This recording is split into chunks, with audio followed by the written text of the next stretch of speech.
Night కొంచెం అన్నం మిగిలిందండి. సరే అనేసి లెమన్ పిండేద్దామని చూస్తే లెమన్ లేదు. కరెక్ట్గా రోడ్లో అబ్బాయి కూరగాయల అబ్బాయి ఇచ్చాడు.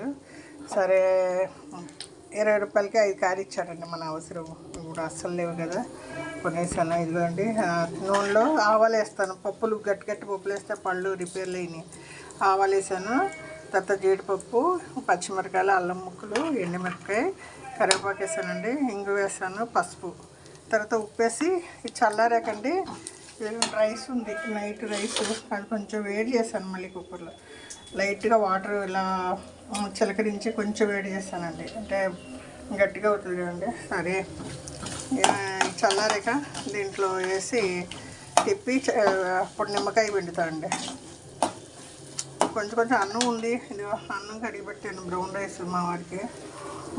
ఈ అన్నం అండి నా మధ్యాహ్నం తినడానికి అంత రుచిగా ఉండదు. సరే ఇప్పుడు టిఫిన్లో ఆల్రెడీ ఇడ్లీ వేసింది, పచ్చడి ఉంది, టమాటా పచ్చిమిరకాయ పచ్చడి ఉందండి, టేబుల్ మీద వైట్ పచ్చడి ఉంది.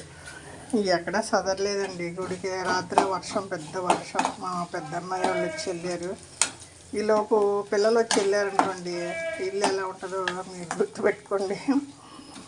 ఇదండి ఇంకా దీంట్లో అన్నం కలిపేసి అన్నం చేత్తో చిదిపేసి కలిపేస్తాను.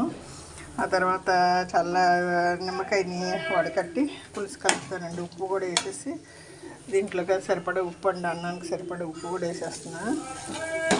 వేడి మీద స్టవ్ ఆపేసండి అన్నం కలిపేస్తాను. అన్నం కలిపేసి నిమ్మకాయ పిండేస్తాను. ఏదో పొద్దున్న లేసండి ఉన్నాయి ఇన్ని చక్కబెట్టుకోవడం, ఒకటొకటి చదువుకుంటూ వస్తున్నా. టిఫిన్ పని అయినాక మొదలు పెడతానండి ఒకటొకటి. మనం థైరాయిడ్ బిల్ వేసుకోవాలి, ఇవన్నీ ఉంటాయి కదండి, కొన్ని పనులు మనకి పర్సనల్ పనులు ఉంటాయి.